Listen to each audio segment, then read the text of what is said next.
കോൺഗ്രസിന് എതിർപ്പുണ്ടെങ്കിലും ഇന്ന് രൂപീകരിച്ച മാർക്സിസ്റ്റ് ജനാധിപത്യ കൂട്ടായ്മയുടെ സ്ഥാനാർത്ഥിയായി UDF പിന്തുണയോടെ ഒറ്റപ്പാലത്ത് മത്സരിക്കാനാണ് PK ശശിയുടെ തീരുമാനം.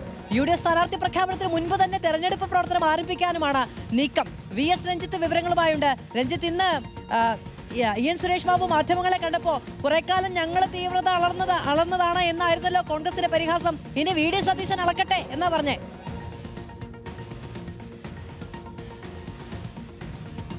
തീർച്ചയായിട്ടും അങ്ങനെ തീവ്രത അളന്ന പരിഹാസമൊക്കെ പരിഹസിച്ച വ്യക്തിയെ ഇപ്പൊ സ്ഥാനാർത്ഥിയായി എഴുന്നള്ളിച്ച് ഒറ്റപ്പാലത്തേക്ക് കൊണ്ടുവരികയാണ് UDF എന്നുള്ളതാണ്.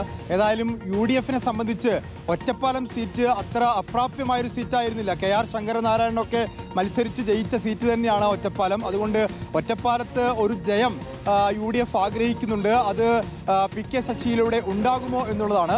കഴിഞ്ഞ കുറച്ചു കാലമായിട്ട് അവിടെ CPMന് വലിയ ആധിപത്യമുണ്ട്.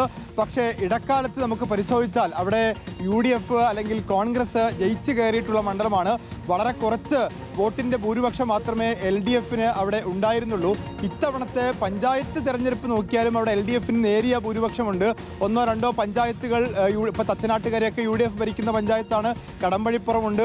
അങ്ങനെ ഒന്നോ രണ്ടോ പഞ്ചായത്ത് നോക്കിക്കഴിഞ്ഞാൽ അവിടെ UDF ഉണ്ടെങ്കിലും മറ്റ് 8 പഞ്ചായത്തുകളാണ് അവിടെയുള്ളത്, ഒരു മുനിസിപ്പാലിറ്റിയും.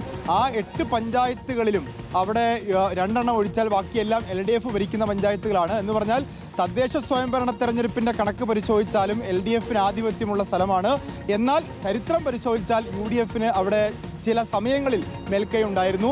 ഇതിനോടൊപ്പം ഈ UDFന് ഇപ്പോൾ കിട്ടുന്ന വോട്ടിനോടൊപ്പം PK ശശിക്ക് തച്ചനാട്ടുകരയിലും കടമ്പഴിപ്പുറത്തും ശ്രീകൃഷ്ണപുരത്തുമൊക്കെ PK ശശിക്കുള്ള സ്വാധീനമുണ്ട്.